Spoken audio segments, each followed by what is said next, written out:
Ma di questo, ma anche di questa Via Crucis così particolare, ci parla adesso nel servizio Ignazio Ingrao.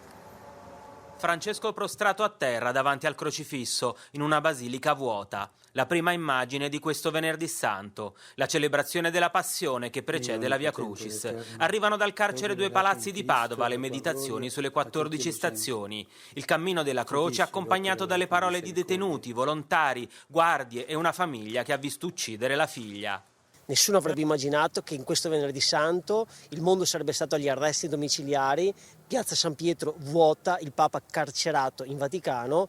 È come se lo Spirito gli avesse detto: attrezzati, che in questa situazione solo chi l'ha perduta la libertà riuscirà a dire qualcosa di sensato sulla passione. Dopo 12 anni di carcere, Michele ha aperto una piccola impresa per dare lavoro a ex detenuti. Porterà la croce davanti a Francesco. Io ho capito che il mio inferno non è stato il carcere, ma è stata la vita che mi ha condotto in carcere. Il male che ho fatto alla mia famiglia. Ci saranno anche gli operatori della Direzione Sanità e Igiene del Vaticano e del Policlinico Gemelli. Infermieri, medici, suore, sacerdoti, morti al fronte come soldati che hanno dato la vita per amore, ha detto Bergoglio. Sono loro i crocifissi di oggi. E torniamo alla